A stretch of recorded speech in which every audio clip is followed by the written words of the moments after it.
या जगामध्ये मानव शरीर मिळाल्यानंतर तुम्हा आपल्याला सोपं साधन सांगतो, ईश्वराची प्राप्ती. मानव देहाचं सर्वोत्कृष्ट साधन साध्य जर काय करायचं असेल तर तो परमात्मा आहे, आणि त्यासाठी साधन काय असेल तर शरीर आहे. या शरीरानं तुम्हाला नरकाला जाता येतं, स्वर्गाला जाता येतं, पतनाला जाता येतं, अधःपतनाला जाता येतं. मायबाप या शरीराने तुम्हाला सर्व गोष्टी साध्य होऊ शकतात. काय करायचंय तुमच्यावर अवलंबून आहे. नरकाला जायचं की स्वर्गाला, पतन करायचं की आपलं त्या ठिकाणी उद्धार करून घ्यायचा आहे. परमात्म्याने काया दिली, औट हात का मानव देह अल्लाने तुझे दिया, खाया पिया सुख से सोया, नाहक जमाया खोया कमलमुख राम भजन को दिया. मायबाप परमात्म्याने शरीर दिलं कशा करता, ईश्वराच्या प्राप्ती करता. पण मानवाचा स्वभाव आहे, खाऊ नाही ते खातो, पिऊ नाही ते पितो, करू नाही ते करतो, त्याला माणूस म्हणतात. कीर्तनाला आलं पाहिजे, लोक येत नाही. तमाशाला जाऊ नये गेल्याशिवाय, कीर्तनाला आले पुढे बसत नाही, तमाशाला गेले स्टेजला चिपकतात. तेच ऑर्डर नाचाना पाय लागणार तर म्हणा का उद्धार होई जाईल. नाही रे पापी, तू नरकातच जाणार आहे. परमात्म्याने काया दिली, अनमोल अशा किमतीचं शरीर दिलं. हे शरीर कशा करता दिलंय, सोपा पर्याय सांगतो. शरीर दिलंय प्रेम करण्याकरता. या जगात प्रेमानं सर्व साध्य होऊ शकतं. साने गुरुजी सांगतात, खरा तो जगाला प्रेम करावं. बरं, मग प्रेम कोणावर करावं. संसारावर केलेलं प्रेम धोका देतं आणि परमात्म्यावर केलेलं प्रेम तारून नेतं. प्रेमाची छोटीशी व्याख्या आहे काय, संसारावर करा धोका देईल, परमात्म्यावर करा तारून नेईल. देवावर केलेलं प्रेम हे तुमचं एका जन्माचं नाही, अनेक जन्माचा उद्धार करून देईल. आणि चांबडीवर केलेलं प्रेम तुम्हाला पतनाला कारणीभूत ठरेल. मग संसारावर प्रेम करू नये का, संसार निश्चित करावा. कोण म्हणतो करू नये. या जगात संसारासारखं सुख कशातच नाही. जगद्गुरु शंकराचार्यांनी 4 वर्णी आश्रम निर्माण केले, ब्रह्मचारी, वानप्रस्थ, संन्यासी आणि गृहस्थ. स्वतः महाराज संन्यासी आहेत. काय म्हणतात, धन्य ग्रहस्थ आश्रमा. कोणता ग्रहस्थ धन्य, त्याच्या लायकीचं. दुसऱ्याच्या मुंड्या मोडून संसार करणारा, दरवाजा लावून कपाशीत पाणी मारणारा, धन्य त्याच्या लायकीचं कोण. एका जगद्गुरूने प्रश्न उपस्थित केला, दुसऱ्या जगद्गुरूने उत्तर दिलं, जोडून या धन उदास विचारे, हा संसारी धन्य त्याच्या लायकीचा आहे. संसाराला वाईट म्हणूच नका. ज्ञानोबरायाने केला तो संसार. ज्ञानोबरायानं मुलं 4, ज्ञानी, मुमुक्षु, जिज्ञासू, संसारी. माऊलीनं 4 करता प्रॉपर्टी कमावली, विचारसागर, पंचदशी, ज्ञानेश्वरी, हरिपाठ. मग माऊली म्हणते, अवघाची संसार सुखाचा करीन, आनंद भरीन, तयानाम संसार आहे. संसार केला तुकोबरायानं. संसारामध्ये तुकोबरायांची बायको मेली. काय म्हणता तुकोबराय, बरे झाले देवा बरे या दुष्काळे.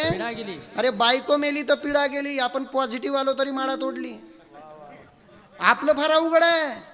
आपल्याला तुकोबरायांसारखा संसार जमेल का. मी नेहमी सांगतो रोज कीर्तनातून, बरेच लोक तुकोबरायांचा हेवा करतात, तुकोबरायांचं चरित्र लोक फायद्यापुरता घेतात. बरेच लोक म्हणतात, तुकाराम महाराज कीर्तनाचे पैसे घेत होते का, तुझा बाप तुकाराम महाराजांचं कीर्तन ठेवत होता का, तुला कसं माहिती घेत नव्हते. म्हणजे त्याचं म्हणणं असं आहे की तुकाराम महाराज घेत नव्हते म्हणून तुम्ही घेऊ नका, असं कसं चालीन. अरे बावड्या, तुकाराम महाराज घेत नव्हते म्हणूनच आम्ही घेतो, हे माहिती आहे तुला.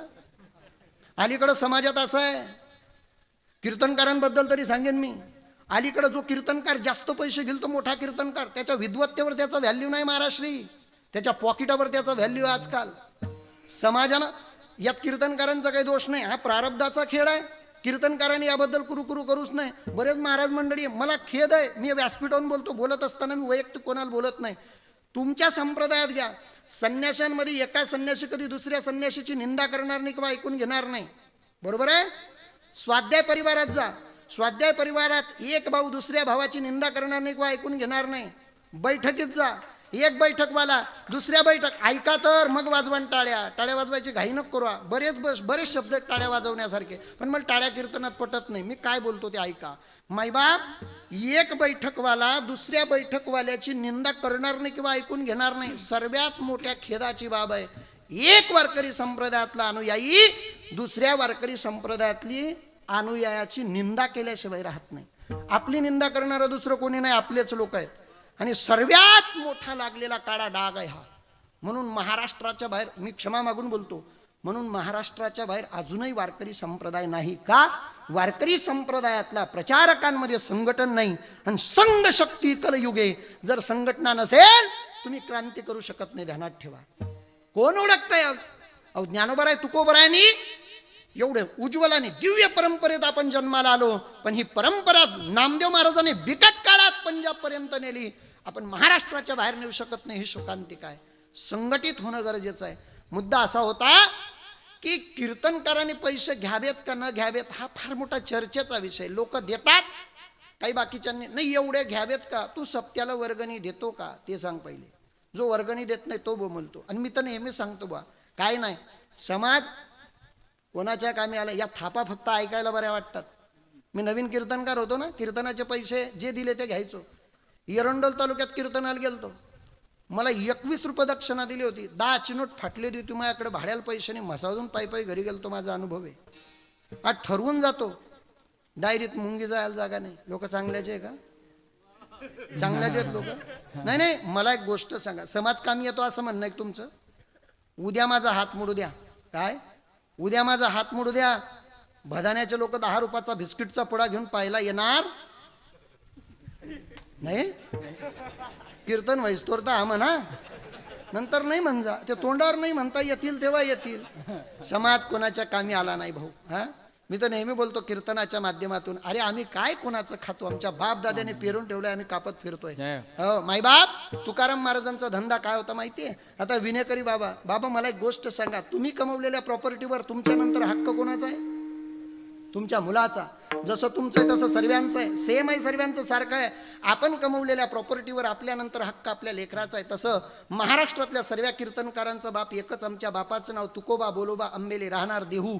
आमच्या बापाचा धंदा काय? घरावर 10/10चं बोर्ड लिहिलं होतं, यहा व्याज से रुपया मिलेगा, इथं व्याजानं पैसे मिळतील. अख्खा महाराष्ट्र तुटला आणि तुकाराम महाराजांकडून व्याजानं पैसा आणला. त्या काळात तुकोबरायांनी 65 लाख रुपये वाटले, सर्वांचा हिशोब लिहून ठेवला. पण स्वभाव गरीब, कोणी रुपया परत केला नाही. संताबात सर्व वह्या घेतल्या, इंद्रायणीच्या पाण्यात फेकून दिल्या. पण जेव्हा तुकोबराय सदेह वैकुंठाला चालले होते, तेव्हा माझ्यासारख्या 10-5 कीर्तनकारांना बोलून घेतलं आणि आमच्या कानात तुकाराम महाराजांनी सांगितलं, पोराओ, अख्ख्या महाराष्ट्रात आपली उधारी गुंतली आहे, व्याजासहित वसूल करा. भदाण्यावर जरी उधारी असली तरी ती आज नकोय मला, मी आज वसूल करायला आलोच नाही. मायबाप, संसार करा तुकोबरायांसारखा. हा, काय तुकोबरायांचा संसार? आसक्तीच नाही हो, जाळोनी संसार. काय तुकोबरायांचा संसार आहे हो? तुकोबरायांना धनाबद्दल आसक्ती नाही. छत्रपतींचा नजराना परत केला, तयानाम संसार. बरेच लोक संसाराला वाईट म्हणतात. मी नेहमी एक उदाहरण सांगतो, ऐका. संसार वाईट का चांगला आहे उदाहरण तुमच्या लक्षात येईल. तुम्हाला भिलावा कळतो का? भिलावा पांढरा असतो, तो काळा काळा असतो. भिलावा, बरोबर आहे ना? भिलावा कळतो ना? बरं, एक गोष्ट सांगा, भिलावा चांगला का वाईट? वाईट, बरोबर. बाबा ऐका, बिलावा वाईट नाहीये, तुमचा दृष्टिकोन चुकीचा आहे. मला एक गोष्ट सांगा, बिलाव्याचा पहिला चांगला गुण आहे, तो तळ हाताला उभरत नाही. मी बिलाव्याचे चांगले गुण सांगतोय. बिलाव्याचा पहिला चांगला गुण, तळ हाताला उभरत नाही. काही काही 2 पायाचे बिलावे तळ हात सुद्धा सोडत नाही. बिलाव्याचा पहिला चांगला गुण, तळ हाताला उभरत नाही. बिलाव्याचा दुसरा चांगला गुण, तुम्हाला स्वर यंत्राला कशी सूज येऊ द्या, बिलावा दुधामध्ये फोडा, दूध उकडा, दूध पिऊन टाका, स्वर यंत्राची सूज कमी होते. बिलाव्याचा तिसरा चांगला गुण, तुम्हाला कसाही काटा मुडू द्या, मनोज महाराज चटका ठेवा, कालांतरानं काटा बाहेर येतो, बरोबर. मग बिलावा चांगला का वाईट? चांगला. मग चांगल्या बिलावाचं तेल काढा, असं तळ हातावर रगडा आणि तोंडावर फिरवून पहा बरं. हा, मग मला एक गोष्ट सांगा, दोष भिलाव्याचा आहे का उपयोग करणाऱ्याचा आहे? दोष संसाराचा आहे का संसार करणाऱ्याचा आहे? संसाराला तुम्ही वाईट म्हणूच शकत नाही. संसारानं बऱ्याच लोकांनी आपला उद्धार करून घेतला. माईबाप, संसार केला कोणी? माऊली गुरुजी जायखेडेकरांनी. अरे लग्न केलं तर 2, 4, 5, 10 पोरं होतील, त्यात माडकरी होतील का याबद्दल शंका आहे. पण ही सर्व संतान माऊली गुरुजींची आहे. चंद्र सूर्य तोपर्यंत वारकरी संप्रदायाचा प्रचार करतील. हा संसार माऊली गुरुजी संसार केला ब्रह्मरूप, अवघाची संसार केला ब्रह्मरूप, अवघाची संसार केला ब्रह्मरूप, अवघाची संसार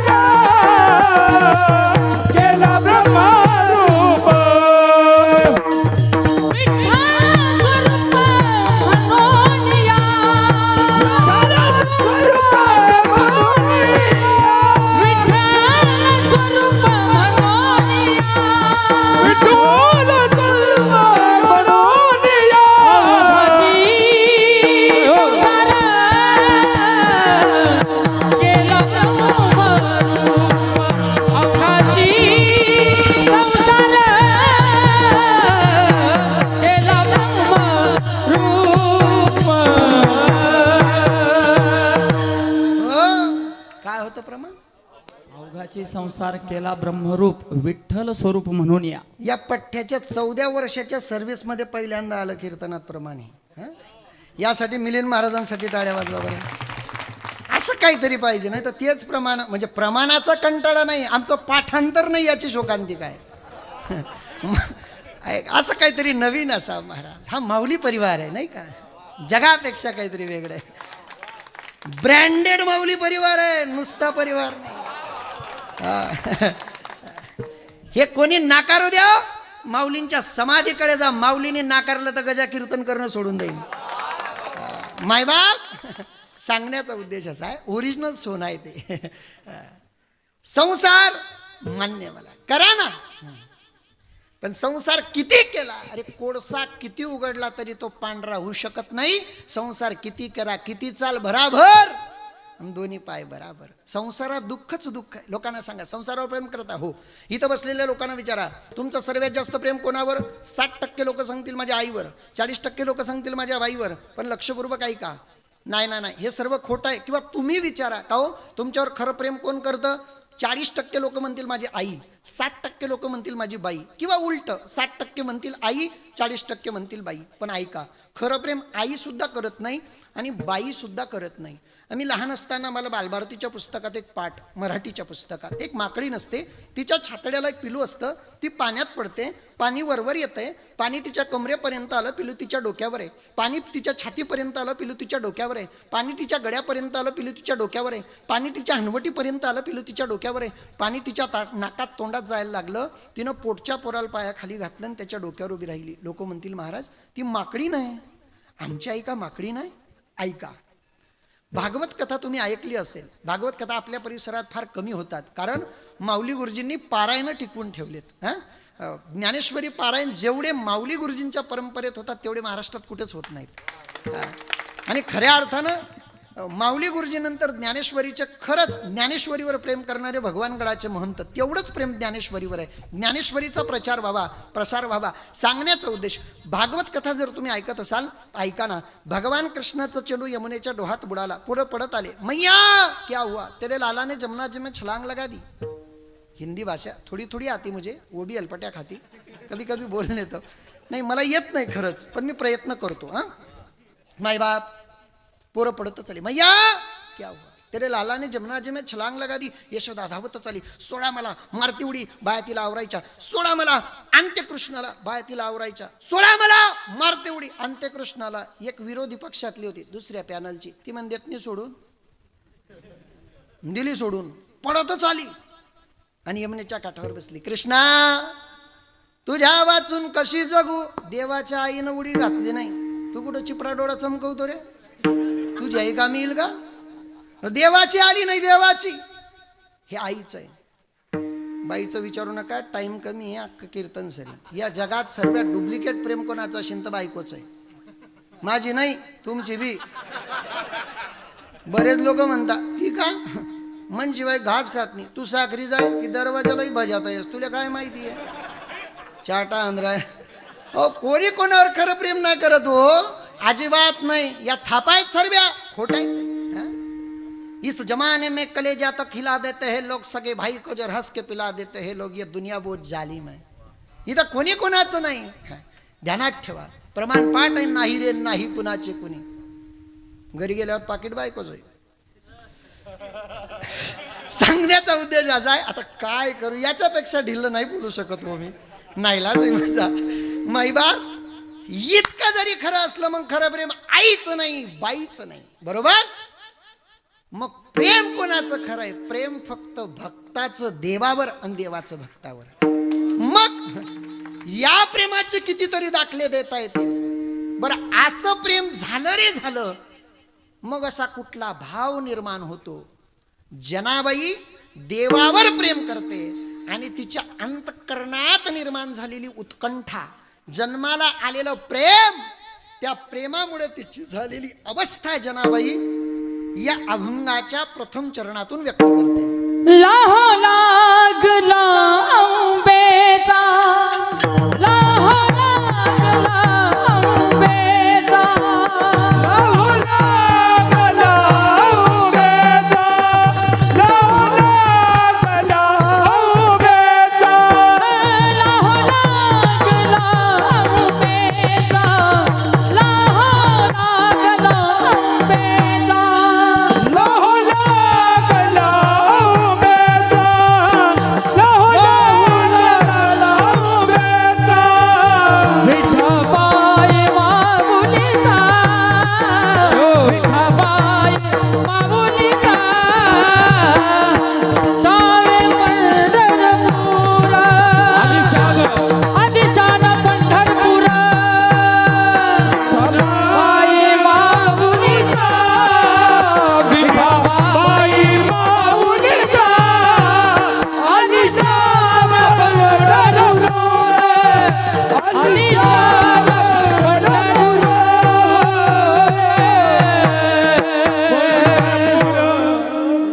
लागला आंबेचा विठाबाई माऊलीचा. मला माझ्या अंतःकरणामध्ये उत्कंठा दाटली, प्रेम निर्माण झालं त्याला भेटण्याचं.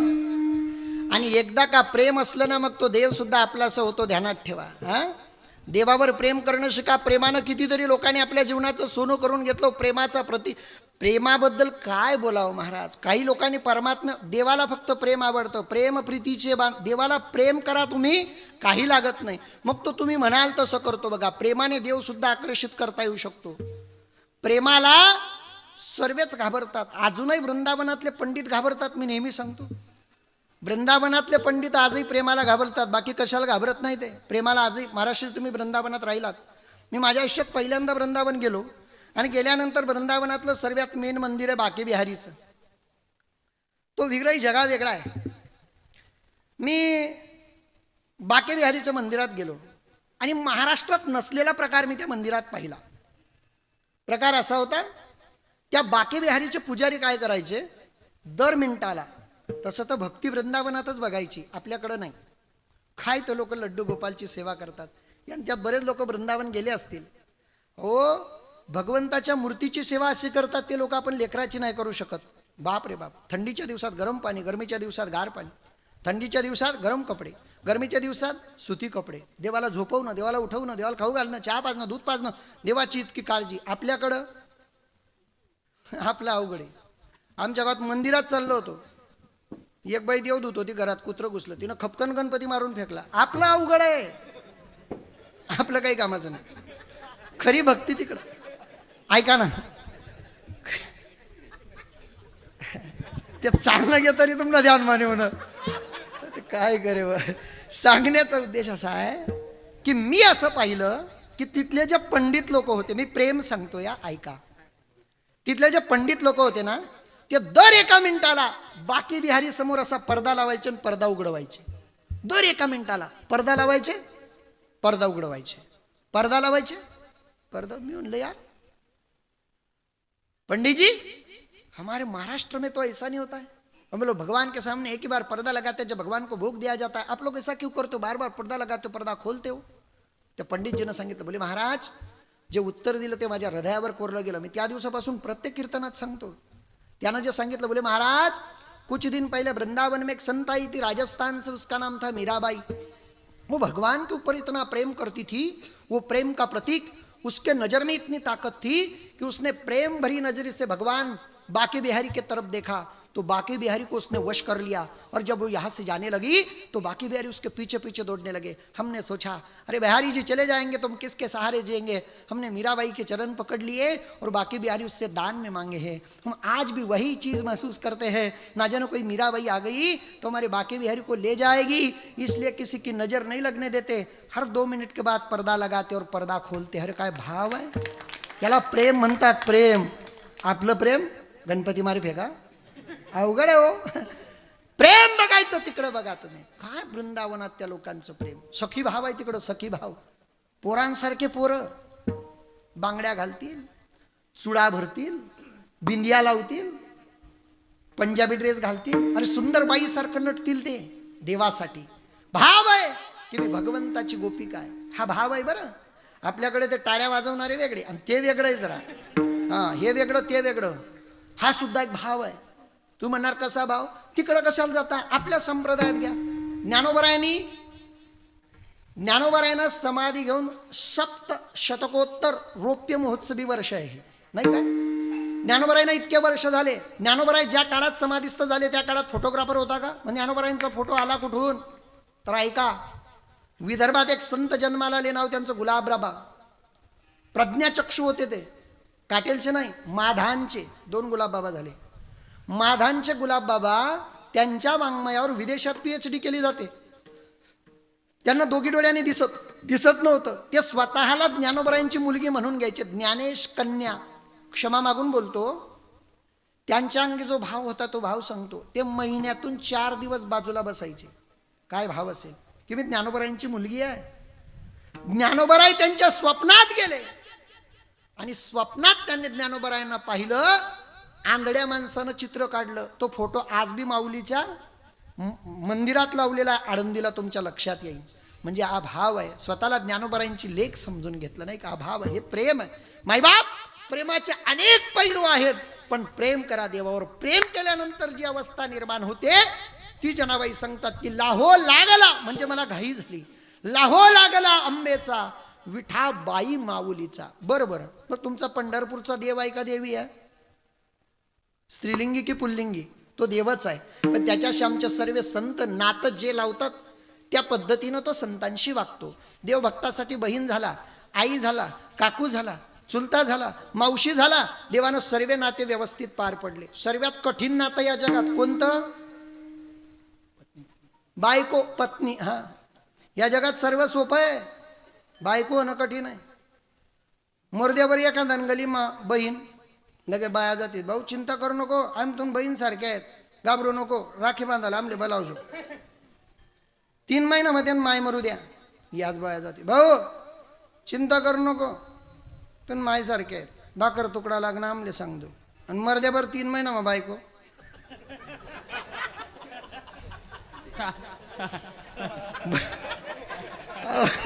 अवघड आहे हो, अवघड आहे, अवघड आहे, अवघड आहे.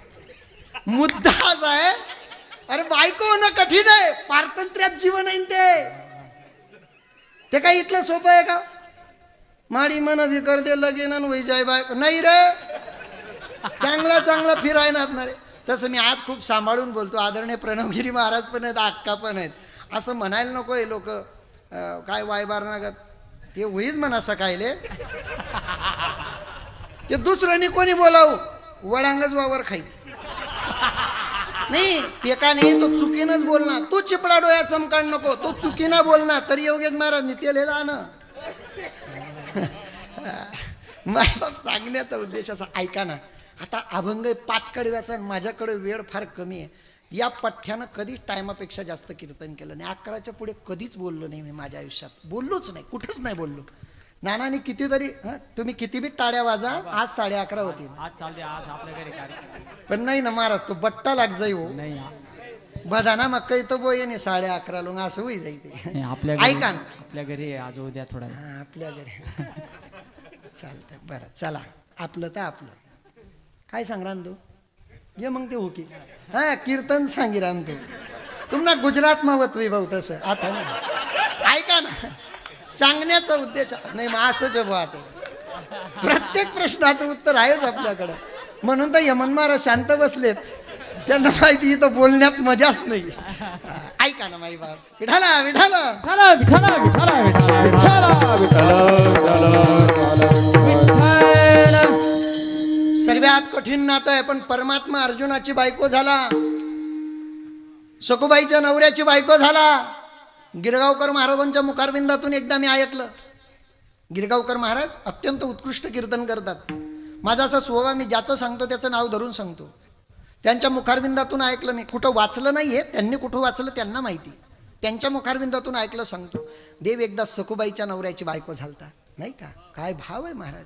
म्हणतात सखुबाईचं लग्न झालं, सखुबाई नांदायला आली आणि घरातलं केर कचरा जमा केलं आणि गावाच्या बाहेर ते फेकायला गेली. वारकऱ्यांची दिंडी आली, वारकऱ्यांच्या दिंडीमध्ये सखुबाई शिरली, पंढरीला निघून गेली. एक पोरगी धावत आली, आजी वहिनी गेली. म्हातारी रडे, पप्प्या रडे. म्हातारी रडे, पोऱ्या रडे. म्हातारी रडे, पोऱ्या रडे. दोघी रडायला लागले. महाराज काय करावं? पंढरीच्या देवाला चिंता पडली. विचार करा, पंढरीच्या देवाला घाम फुटला. देवानं पटकन मिटवून खाली उडी घातली. जशीच्या तशी सखू झाला देव. मागच्या घरातून बाहेर आला आणि सासूबाईला म्हणे, आत्या का मग रडायनात? म्हण तू कुठं गई मांगला कर माधव तू. म्हणे मग आम्ही इथलं बोंबली रांधतो. म्हणे मन बापनागर नेम शे, आम्ही आरी पाटले बटणत, कोणी मरी गे तरी उठत नाही. उनीन बहीण जायत ती खरी सकू होती ती. असं म्हणतात परमात्म्यानं सर्व कामं केली. घर झाडलं, घर पुसलं, शेतीच्या कामं, सासऱ्याची सेवा. बघता बघता एक दिवशी काळोख्याची रात्र उजाडली. त्या महाराजांनी सुभाषित सांगितलं, कवने एक दिनी वासना उद्भवली, पतीची या मनी हस्ते प्रक्षाळून कामिनी शेजे पोहडविली. माईबाप सांगण्याचा उद्देश परमात्मा भक्तासाठी बायको सुद्धा होतो. म्हणून संत जे जे नाते लावतात परमात्म्याशी, परमात्मा ते नाते परिपूर्णपणे पार पडतो, परिपूर्णपणे पार पडतो. म्हणून जनाबाई सांगतात, माझ्या अंतःकरणामध्ये उत्कंठा दाटली त्या देवाला भेटण्याची. बरोबर, ज्याच्याकडे तुम्हाला जायचं त्याचा अधिकार काय? त्याच्याकडे सत्ता आहे का कसली? म्हटले हो ना, जेव्हा कोटेच न होते, काही चंद्र सूर्य तारा नाही, तेव्हा होतं पंढरपूर. तिथं तो नांदतो अभंगाच्या दुसऱ्या चरणात. अधिष्ठान पंढरपूर,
आमच्या महाराजांसाठी टाळी वाजव. गोड आहे. जे मनोज महाराज, ते आणि मी शिकायला बरोबरच होतो वडगाव लांबेला बरं का, आम्ही समकालीन आहेत. मनोज महाराज, चंदू बाबा, आम्ही रवी बाबांकडे शिकायला एकत्रच होतो. तिथला तो राजा, जम्बू या द्वीपा माझी एक पंढरपूर गाव, तेथील नगरदेव विठू पाटील त्याची नाव. जगाच्या पाठीवर माझ्या पांडुरंगासारखं दैवत नाही आहे. हा, हे जे दैवत आहे ना, तुम्हाला आणि मला सहज मिळालंय. हे मूळ तत्व शोधण्याकरता तुकोबरायाने कितीतरी जन्म घालवले, ध्यानात ठेवा. हे तुम्हाला आणि मला सहज मिळालंय, याची किंमत कळाली नाही. पंढरपुरासारखं क्षेत्र नाही. लोक काशीला जातात का, उद्धार बाबा म्हणून म्हणतात. काशीला गेलं की मोक्ष मिळतं, मुक्ती मिळते.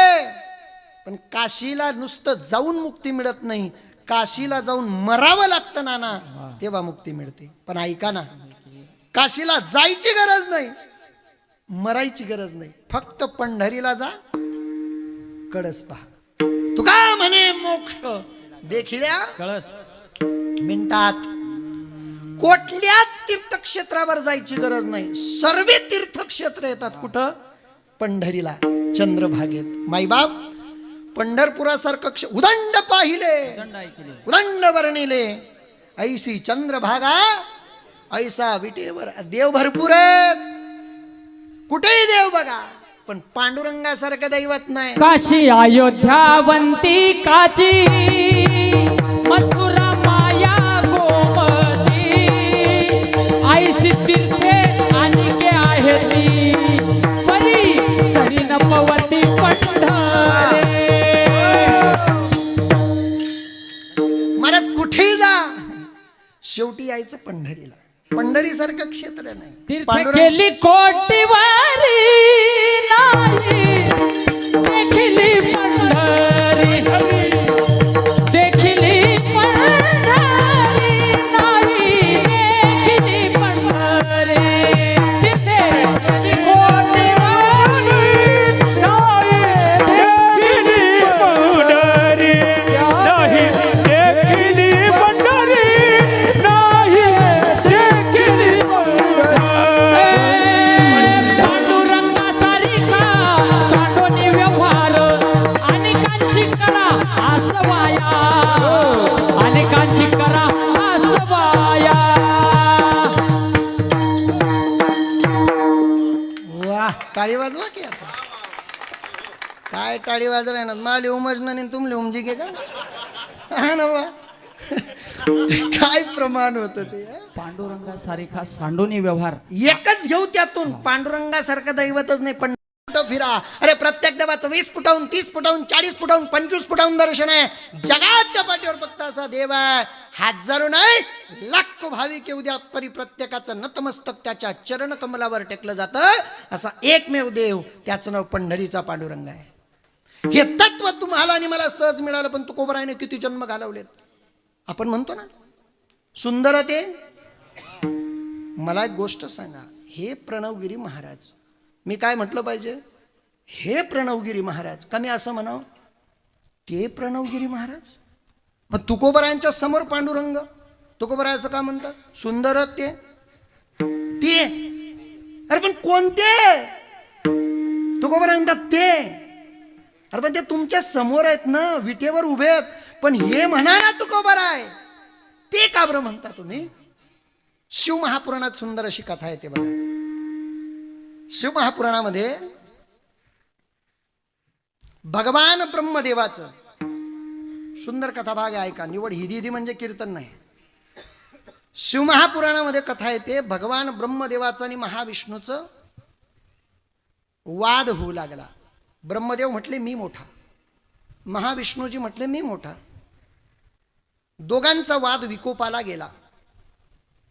युद्धामध्ये त्याचं आणि सर्व रूपांतर झालं. युद्ध होणार. भगवान भोलेबाबानं मध्यस्थी केली आणि सांगितलं थांबा. युद्ध कशासाठी. हा म्हणतो मी मोठा, तो म्हणतो मी मोठा. भोलेबाबा म्हटले छापाकाटा करा, जमणार नाही. एक काम करूया, स्पर्धा करू. कशी. भगवान श्री भोलेबाबाने कसा खांब निर्माण केला, अग्नीचा स्तंभ, आणि ब्रह्मदेवाला सांगितलं ब्रह्माजी तुम्ही जा याचं टोक शोधून आणा.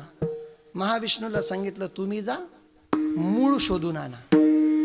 ब्रह्माजी निघाले टोक शोधायला, विष्णूजी निघाले मूळ शोधायला. ब्रह्माजीला टोक सापडलं नाही, महाविष्णूंना मूळ सापडलं नाही. दोघे आणले, पण ब्रह्माजींनी जरा चुकीचं काम केलं. केवड्याचं फुल असतं ना, ते केवड्याच्या झाडाला घेऊन आले आणि भगवान भोलेबाबाला सांगितलं मी टोक पाहिलं. काय प्रूफ आहे, केवड्याला विचारा, हा साक्षीदार आहे, मी टोक पाहिलं याचं. भगवान श्री महादेवाला राग आला, ब्रह्माजी तुम्ही खोटं बोललात, मी तुम्हाला श्राप देतो, मृत्यू लोकात तुमचं कुठेही मंदिर होणार नाही. मग एकाच ठिकाणी झालं उपशाप. कुठं, पुष्करला. आणि महाविष्णूंना सांगितलं तुमचं काय म्हणणं आहे. महाविष्णू म्हटले मला अजून मूळ सापडलं नाही, मी प्रयत्न करीन. प्रयत्न करण्याकरता महाविष्णू प्रल्हादाचं रूप घेऊन आलेत. प्रयत्न केलेत, असफल झालेत. त्रेतायुगात अंगताचं रूप घेऊन आलेत. प्रयत्न केलेत, असफल झालेत. द्वापार युगात उद्धवाचं रूप घेऊन आलेत. प्रयत्न केलेत, असफल झालेत. कलियुगात नामदेव महाराजांचं रूप घेऊन आलेत. प्रयत्न केलेत, पण प्रयत्न काही फलद्रूप झाले नाही. तेच नामदेव महाराज तुकोबराय बनून आलेत. एवढ्या जन्माची साधना कामी आली. पांडुरंगाला पाहिलं आणि तेव्हा मूळ शोधायला निघालेले कलियुगात सापडलं. तुकोबराय म्हणतात सुंदर ते ध्यान. ते कोणतं, तेव्हा शोधण्याकरता निघालो होतो ते आता दिसलंय. कुठं आहे ते, उभे विटेवरी करकटावरी ठेवून या. ज्या पांडुरंगाला मिळवण्याकरता इतके जन्म तुकोबरायांना गणवावे लागलेत, ते तुकोबरायांनी सहज पांडुरंग परमात्मा तुम्हाला आणि मला दिलेत. बर, तुमचे पांडुरंग परमात्मा जर इतक्या सायासानं मिळालेत, मृत्यू लोकामध्ये प्रयत्नानं मिळालेत, ते पंढरीचे राजे आहेत. मग राजाचं प्रत्येकाचं मनोगत पूर्ण करतो. जनाबाई एक गोष्ट सांगा, तुमच्या देवानं कोणाची इच्छा पूर्ण केली का. जनाबाई म्हणते मी ज्या घरात राहत होती त्या घरातल्या मालकीनेनं नवस केलता. गोनाईने नवस केला, देवा पुत्र द्यावे मला, नाही का. नवस करावेत, पण नवस केलेले आठवण ठेवावेत. नवस कोणीही करू नये. ज्याचा बँकेत बॅलन्स आहे त्यानं स्लिप भरून पैसे काढावेत, अन्यथा प्रयत्न करू नये. ज्याची देवाकडे काहीतरी शिल्लक आहे त्यानं देवाकडे मागावं. पहिली गोष्ट तर देवाकडे मागूच नाही. मागणं हे भक्ताचं लक्षण नाही. पण जरी मागत असाल तरी तुमची काहीतरी शिल्लक असावी, तरच मागणं उपयोगाचं. आपण एवढे चॅप्टर आहे ना, माणसासारखं चॅप्टर या जगात कोणीच नाही. आपण देवाला सुद्धा रिश्वत देतो. बाप रे बाप, माझं जर असं झालं ना मी तसं करीन. काय काय लोक एवढे चॅप्टर आहे ना, नारळ फोडायला जातात. पाण्याचं निघालं ना प्रणवगिरीजी महाराज, एवढं तुकडं देवाल ठेवतात, एवढंच पाण्याचं निघाल्यावर. आणि तेच नारळ खवूट निघू द्या, काय म्हणतात, देवाल पावलं तुन खवूट नारळ खाई का देव, का रे खवूट म्हणजे तुन नारळ खाई का बुवा देव. हा विचार करा सारखी बाबा. नवसं फार विचारपूर्वक करावेत बरं का. माय मावल्यांना फार घाण सवय नवसं करण्याची. नवसं करा पण ते आठवण ठेवा. मी एक घडलेलं उदाहरण सांगतो. एक 1.5 मिनिटाची कथा आहे, पण सत्य परिस्थिती कुठं वाचलेली पोथी पुराणातली कथा नाही. जळगावमधलं प्रसिद्ध उदाहरण आहे. एक पती पत्नी दोघी शिक्षक आहेत. बाई प्राथमिकला शिकवते, पती चांगल्या कॉलेजला नोकरीला आहे. दोघांचा अत्यंत सुखी संसार आहे. एकच मुलगा त्यांना. मी नवसाचा परिणाम सांगतो. एकच मुलगा. मुलगा चांगला शिकवला. घरामध्ये फक्त वाघिणीचं दूध नाही, सर्व काही मिळालेलं आहे. आणि बघता बघता मुलाचं लग्न करायला ठरवलंय. सॉफ्टवेअर इंजिनियर आहे पोरगा. त्याला मुलगी सुद्धा चांगली शिकलेली मिळाली. थाटामाटात लग्न पार पडलं. लग्न इतक्या आईश आराममध्ये केलं काय सांगावं. ते लग्न सर्वांना आठवण राहिलं. माझा सुपरिचित परिवार आहे, माझ्या अत्यंत जवळचा परिवार आहे. घरामध्ये सर्व काही आहे. स्वभावानं खूप लोक चांगले आहेत. घरात सुनबाई पण चांगली आली. पण सत्यनारायण झाला आणि तिसऱ्याच दिवशी अत्यंत चुकीची घटना झाली. या बाईच्या कमरेपासून पाय गेले. तिला अजिबात चालता येत नाही. लुडी झाली. सर्वे चेकअप केले, तिचा फॉल्ट काही सापडेना. सर्वे म्हणायला लागले सुनबाई घरात आली हिला असं झालं, सुनबाई घरात आली हिला असं झालं. सर्व हिनवायला लागले. भरपूर डॉक्टर लोक पाहिलेत. महाराज तिचा इलाज काही होईना, नाईलाज झाले. 6 महिन्यानंतर आता काय रोजमध्ये तेल कोण रडे, जो तो ज्याच्या त्याच्या कामाला गेलं. आणि ती कॉटवर झोपलेली असताना मगा रोज कॉटच्या बाजूला भरलेला असायचा, पण या दिवशी कॉटवर मगा भरलेला नव्हता. दुपारच्या वेळेस तिला पाण्याची तहान लागली. या शिक्षिका बाईला पाण्याची तहान लागली. आणि तहान लागल्यानंतर तिनं विचार केला की अरे पाणी तर नाही आहे, तोंड तर कोरडं पडतंय, घसा तर सुकतोय, काय करावं. प्रयत्न करायचं ठरवला. हळूहळू सरकत सरकत आली. कॉटवरून खाली पडली. कमरेला झटका बसला. अजिबात चालता येईना. समोर देवारा होता. जोर जोरात रडायला लागली. सांगायला लागली पांडुरंगा मी काय वाईट केलं रे. कोणाचं वाईट चिंतन नाही केलं बघ. माझ्या माथी का म्हणून तू एवढं दुःख आणलंस. देवा असं किती दिवस चालणार रे. बालाजीची मूर्ती देवाऱ्यात होती. बालाजीची मूर्ती घेतली आणि बालाजीला सांगते बालाजी बघ माझ्या घरात सर्व काही आहे बाबा, पण चांगले दिवस तू मला पाहू देत नाही. पण मी जर चालायला लागली ना मी तुझ्या दर्शनाकरता येईल आणि माझे केस देईल. नवस केला बाईने. आणि आश्चर्याची बाब ऐका, मोजून 7व्या-8व्या दिवशी बाई चालायला लागली. बाई चालायला लागली. घरात सर्व डायनिंग टेबलवर बसले. सर्वांची चर्चा झाली. बाई चालायला लागली खरं. हा म्हणतो या डॉक्टरचा गुण लागला, सुनबाई म्हणते त्या डॉक्टरचा लागला, मुलगा म्हणतो या डॉक्टरचा लागला, नवरा म्हणतो मुंबईच्या डॉक्टरचा लागला. तिनं सर्वांचं ऐकून घेतलं आणि ती हळूच म्हणते मला कुठल्या डॉक्टरचा गुण नाही लागला, मला बालाजी डॉक्टरचा गुण लागला. मग तिनं केलेला नवस मुलाला आणि सुनबाईला सांगितला. सुनबाईला आणि मुलीला, ते दोघे शिकलेले सुशिक्षित नाही का. मुसलमान किती शिकला त्याला नमाज पडायची कधी लाज वाटत नाही. दुर्दैव फक्त हिंदू धर्मात आहे. 2 पुस्तकं वाचले की आम्ही नको त्या गोष्टीचा आवडतो. या जगात देव नाही असं होत नाही. ऐका ना माईबाप, आम्ही सुशिक्षित व्हावं पण त्याबरोबर सुसंस्कारित सुद्धा व्हावं. त्या सुनबाईने आणि मुलाने विरोध केला. घरामध्ये बरेच दिवस कलह चालला, पण शेवटी ठरलं. बाई ऐकायला तयार नाही. ती म्हणते माझा एकच निश्चय, मी चालायला लागली ना डोक्यावरचे केस देणार देणार आणि देणार. मला सुद्धा विचारलं. मी म्हटलं आता नवस केलाय नाईलाज आहे, द्यावे लागतील. सर्वे गेले बालाजीला. सर्वांचा विरोध होता. एकटी ती बाई तयार होती की मला केस द्यायचे. सर्व रांगेत उभे राहिले आणि त्या बाईनं पाहिलं बघा. जशी जशी रांग जवळ येत होती विचार असा झाला, सुंदर माणूस किंवा सुंदर बाई खोलीमध्ये जायची, टक्कल करून बाहेर आले किती विद्रूप दिसायची. टक्कल करून बाहेर आले किती विद्रूप दिसायची. जसं जसं ती बाई खोलीपर्यंत यायला लागली शिक्षिका, तसं तसं तिची मानसिकता ढासळायला लागली. आणि बरोबर तिचा नंबर आला. खोलीत घुसली आणि त्या केस काढणाऱ्या दादाला सांगते दादा सर्व काही काढू नको, एवढीच चुटकी काढ. चॅप्टरपणा केला. त्याला काय एवढी चुटकी काढली तेवढ्याचीच पावती. पूर्ण केस काढले तेवढ्याचीच पावती. त्यानं चुटकी भर कापलं. बाहेर निघाली. बाहेर निघाल्यानंतर बालाजीला मंदिराच्या बाजूला तलाव आहे. तलावात त्या आंघोळी करता जावं लागतं. मायबाप आंघोळी करता गेली. ही पोथी पुराणातली घटना नाही बरं. ही बाई पण दाखवून दिली मी तुम्हाला जळगावमध्ये. आज आत्ता जिवंत आहे. तलावात गेली आंघोळी करता, बुचकी मारली आणि बाहेर आली. टकली झाली न पाहता काय माझ्याकडं डोक्यावर एक केस नाही राहिलं तिच्या. 6 वर्ष झाले घरी येऊन महाराष्ट्री, अजून पण डोक्यावर बाल नाही. म्हणून नवस करताना सावधान. पहिली गोष्ट नवस करूच नका, आणि केली असतील तर ती राष्ट्रहिता करता करा, देश हिता करता करा.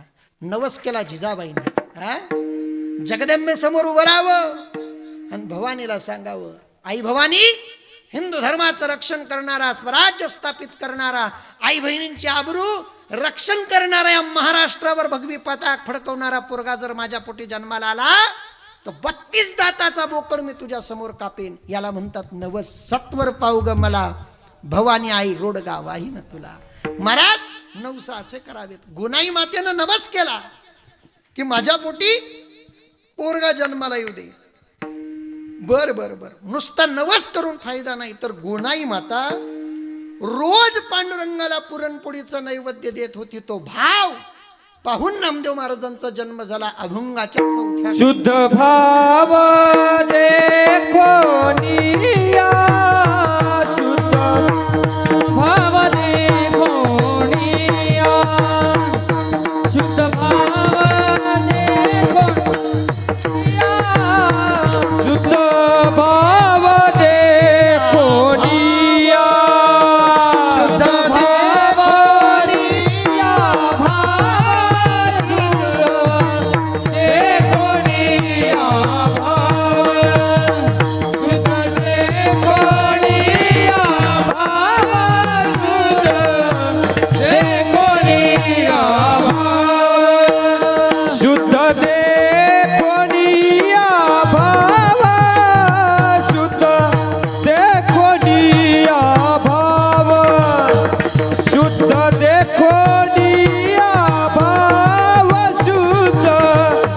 देखो निया, भाव शुद्ध देखो निया, भाव शुद्ध देखो निया, भाव शुद्ध देखो निया, भाव शुद्ध देखो निया, भाव पोटी आले नाम देवा, पोटी आले नाम देवा, पोटी आले नाम देवा, पोटी आले नाम देवा, पोटी आले नाम देवा, पोटी आले नाम देवा, पोटी आले नाम देवा, पोटी आले नाम देवा,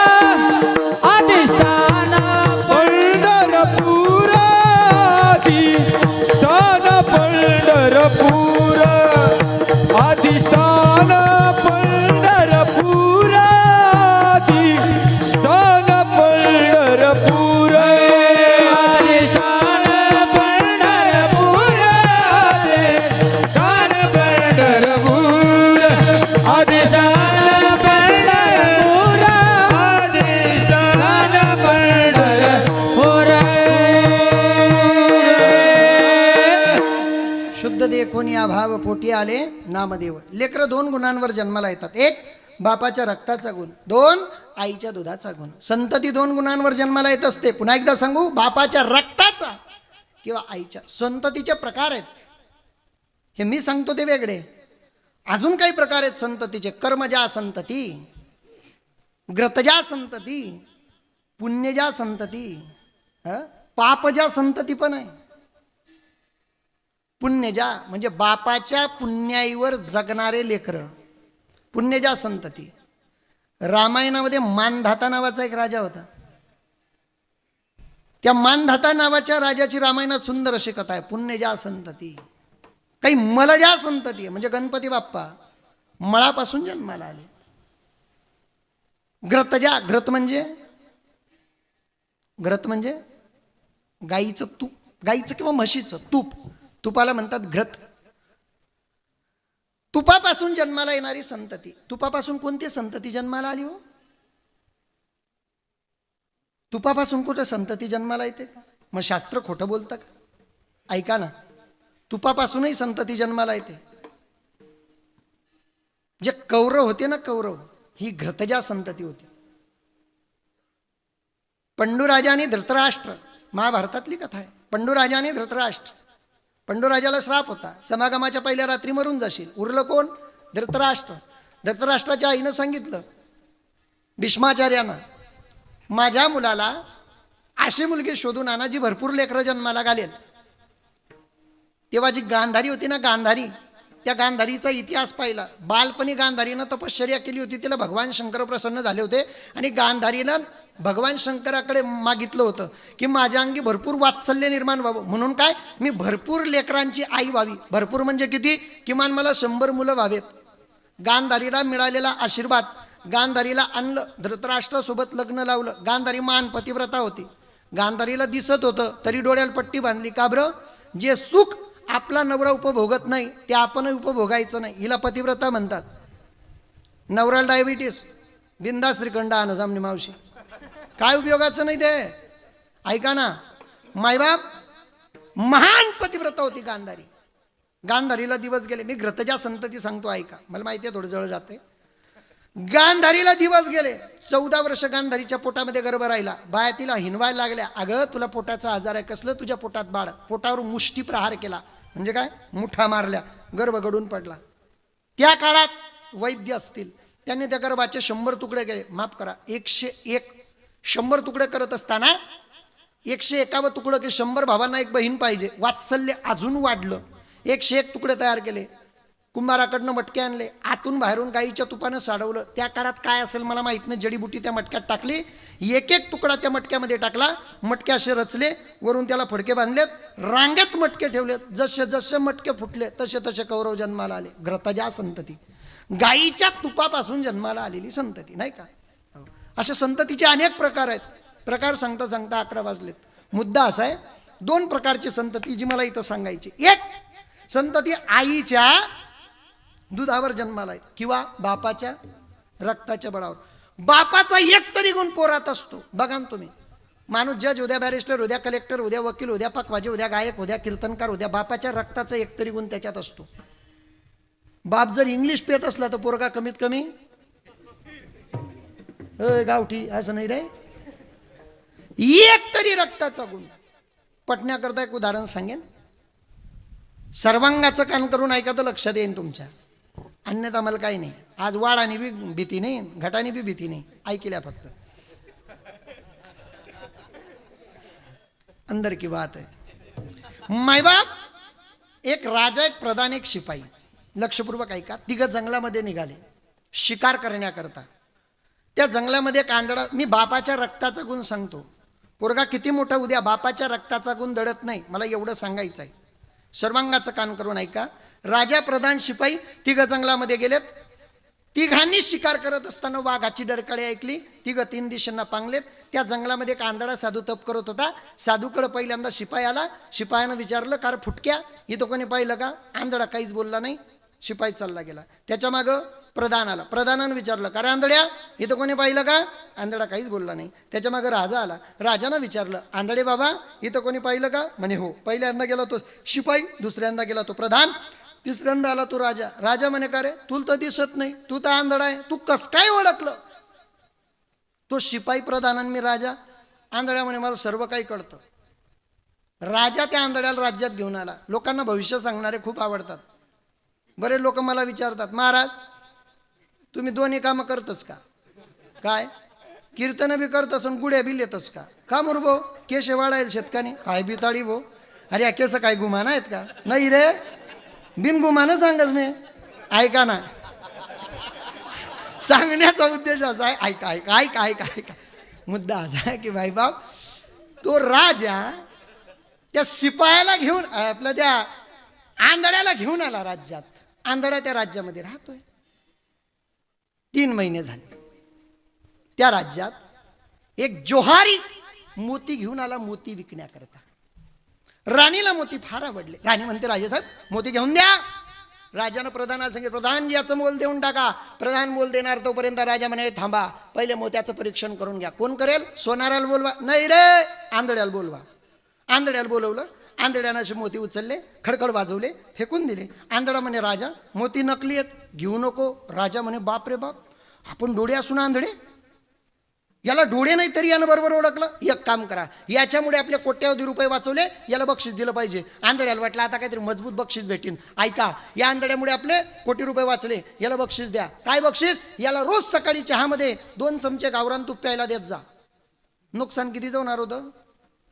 कोट्यावधीचं. बक्षीस काय दिलं?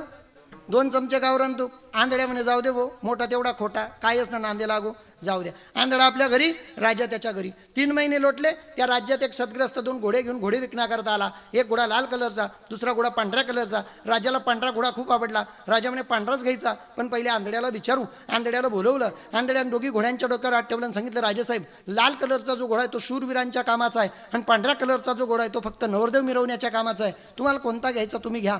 राजा म्हणे, अरे आपण तर पांढराच घेणार होतो. एक काम करा, या आंध्यामुळे आपले लाखो रुपये वाचले, याला बक्षीस दिलं पाहिजे. आंधळ्या म्हणे, आता तरी चांगले 2-4 गावं देईन, आता तरी राजा खुश होईन. पण राजानं सांगितलं, ऐका, या आंधळ्यामुळे आपले लाखो रुपये वाचले, याला बक्षीस दिलं पाहिजे. काय बक्षीस द्यायचं राजेसाहेब? याला रोज जेवणाबरोबर 2 मोतीचूरचे लाडू खायला देत जा. आंधळ्याने डोक्यात मारून घेतली. आंधळा घरी आला. राजा एकदा एकांतात बसला. राजानं विचार केला. राजा म्हणे, का रे, त्या आंधानं शिपाई बरोबर ओळखला, प्रधान बरोबर ओळखला, राजा बरोबर ओळखला, मोती बरोबर ओळखला, घोडे बरोबर ओळखले. निश्चित आंधळ्याला काहीतरी भविष्य कळतं. बोलवा आंधळ्याला. रात्री 11:30 आंधळ्या पकडून आणला. आंधळा राजा समोर उभे केला. आंधळे बाबा, काय? मला माझं भविष्य सांगा. आंधळा म्हणे, राजा, सर्व विचार, तू ना भविष्य विचार नको. म्हणे, काम जर तुले तून भविष्य सांग तू उपाडी देशील. नाही रे भो, जर राजा मी तुझं भविष्य तुला सांगितलं तू मारून टाकशील. राजा म्हणे, मारणार नाही. आंध्या म्हणे, मी सांगणारच नाही. राजा म्हणे, अरे भो, मारणार नाही ना? सांगणार नाही ना रे भो. सांगितले रे, नाही रे भो. त्यांच्यातलं भाषण. आता जी गोष्ट नाही सांगितली ती जास्त ऐकावी वाटते. सिरियलची अशा पॉइंटला ॲडव्हर्टाईज लागते. आमच्या मावशीला नडला कोडला पडेल राहिला तरी मातनीपर्यंत जात नाही. अशा पॉइंटला सिरियलची बरोबर ॲडव्हर्टाईज लागते. राजा म्हणे, नेमकं माझ्या नशिबात असं काय? आंधळा सांगत नाही. राजानं तेवढ्या रात्री अख्खी नगरी बोलवली, अख्खं राज्य, सर्व राज्य आलं.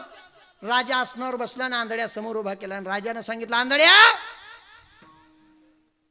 अख्ख्या नगरीच्या समोर साक्ष देऊन सांगतो, मला माझं भविष्य सांग, मी तुझ्या केसाला सुद्धा धक्का लावणार नाही. मग आला आंधळा मैदानात. आंधळा म्हणे, राजा, सांगू तुझं भविष्य? म्हणे, हो. नक्की? हो. मारणार नाही? बिलकुल नाही. राजा, तू तुझ्या बापाचाच नाही.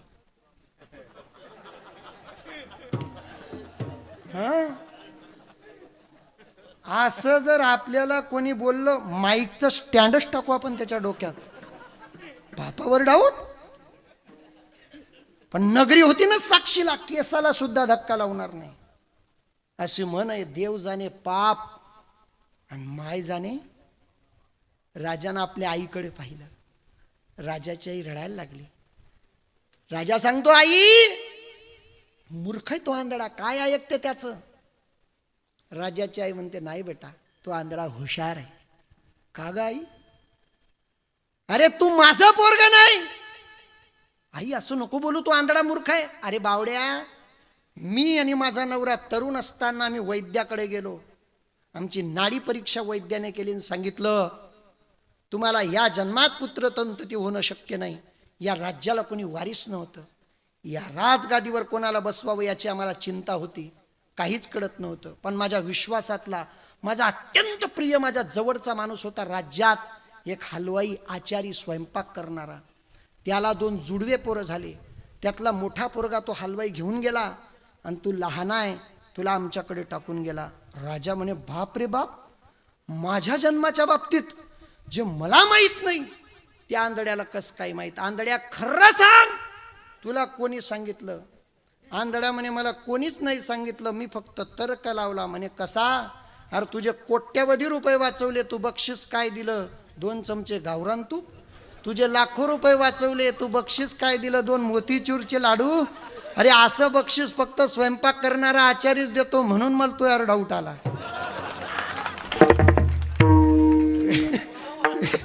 विठाला विठाला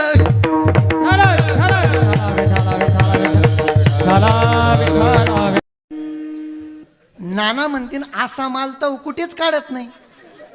पॉइंट दे किसन माल काढणं पडस. हाय जरा असं सांगू द्या नामना बाग मा पारोया तालुका मा या वावा करे ना त्याचा देखतीन मनकडे काही समजणारच नाही. त्यातलं सांगण्याचा उद्देश असा आहे की माईबाप बापाच्या रक्ताचा गुण धडत नाही. हा पोरग किती मोठं होऊ द्या बापाच्या रक्ताचा गुण. बाया म्हणते ना आम्ही काय काय दुधना गुण सांगायच नाही बाबाने. सांगतो ऐका 1.5 मिनिटाच्या आत माझं संपलं टायमिंग. अतिशोक्ती अलंकारातलं उदाहरण आहे. उदाहरण खरं नाही हा खोटं आहे लबाडे आहेत पण मला सिद्धांत पटवून द्यायचा आहे. पटण्याकरता फक्त ऐकून घ्या आणि सोडून द्या. एक लहान पोरगा फार घाण सवय लागली चोरी करण्याची. पोरगा कुठेही जायचा चोरी करायचा. कुठेही जाऊ द्या चोरी कुठेही जाऊ द्या. कीर्तनाला आला तरी खाली हातानं घरी जात नव्हता. चांगली कोणाची तरी चप्पल उपाडून न्यायचा. चोरी करता करता करता करता मोठा चोर झाला. 25 वर्षाची वय झाली. त्याचं लग्न ठरलं. देवाची करणी नारळात पाणी जशाल तसंच भेटतं. त्याला बायको बी चोट्टी भेटली. नवरा चोट्टा बायको चोट्टी. नाही नाही नवरा चोट्टा बायको चोट्टी. दोघांना संसार थाटला. बायका मोठ्या मोठ्या चोऱ्या करता का कोणाची ताटली कोणाची वाटी कोणाचा गल्लास कोणाचा तांब्या. असं बरोबर त्या तांब्याला खालून असा कलरचा टिपका असला ना बाया बरोबर असा ब्लेड पानने खोडतात. तो ब्लेड पानने बरोबर आहे ना. हा म्हणताय का त्या तोंडावर महाराज मला एक गोष्ट सांगा. 1.5 वर्षांनी त्या बाईला दवाखान्यात नेण्यात आलं. साखरीसारख्या सिटीत गेली.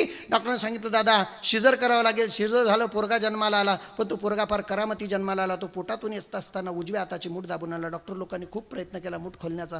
पोरगा काही मूठ खोले ना. 5च्या दिवशी खोलेल नाही खोलली. 12च्या दिवशी खोलेल नाही खोलली. पोरगा 3 महिन्याचं झालं तरी मूठ खोलत नाही. बऱ्या भगत लोकांकडे दाखवलं. बऱ्याच थडग्यांवर घेऊन गेले. काय करावं बरे डॉक्टर झाले पण ते पोरग काही मूठ खोले ना. 6 महिन्यानंतर एका मानसरोग तज्ञाकडे नेलं. तो डॉक्टर फार हुशार होता. त्या डॉक्टरने या पोराला असं बाकड्यावर झोपवलं महाराज. आणि त्या डॉक्टरच्या गळ्यामध्ये 5 तोळ्याची सोन्याची चैन होती. डॉक्टरने अशी चैन काढली आणि त्या पोरापुढे अशी अशी फिरवली.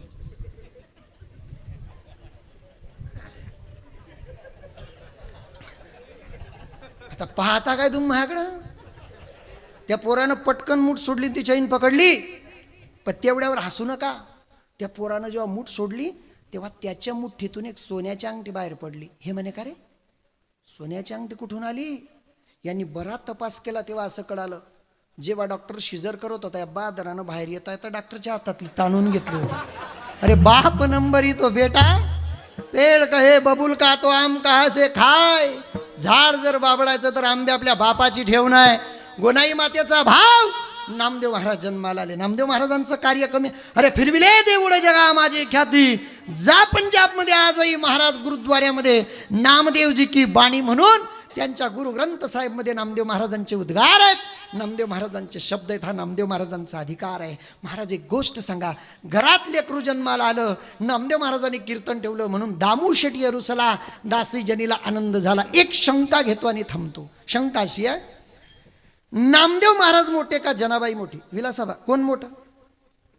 नामदेव महाराज मोठी जनाबाई छोटी. मग जनाबाईचा जन्म आधी झाला का नामदेव महाराजांचा आधी झाला. नामदेव महाराजांचा. मग जनाबाईच्या आधी नामदेव महाराज जन्माला आले. नामदेव महाराजांच्या जन्माचं वर्णन जनाबाई कसं काय करते. तर हा जो अभंग आहे हा तर्क केलेला अभंग आहे. तर्कशास्त्रातला अभंग आहे. मी ठरवलं मला मिलिंद महाराजांचं चरित्र लिहायचं. मी मिलिंद महाराजांच्या बालपणीतल्या मित्रांना भेटेल. त्यांना विचारेल महाराजांना कुठले खेळ आवडत होते. महाराजांना कुठला विषय आवडत होता. महाराजांना कुठले पदार्थ आवडत होते. महाराजांचे कोण मित्र होते. महाराजांचं सर्व चरित्र मी संकलित करेल. लिहून काढेल. छापेल. प्रकाशित करेल. ते बाजारात येईल आणि आल्यानंतर तुम्ही ते वाचाल. त्यात महाराजांचं बालपण आहे. ते तुम्ही वाचल्यानंतर याचा अर्थ असा आहे की मी त्यांचं बालपण पाहिलं नाही. मी त्यांच्या बालपणावर तर्क केला. तसं या अभंगाद्वारे जनाबाई महाराज त्या घरातलं वातावरण या अभंगातून व्यक्त करतात. नामदेव महाराजांच्या जन्मावर तर्क करतात. असा हा सुंदर चिंतनीय अभंग आहे.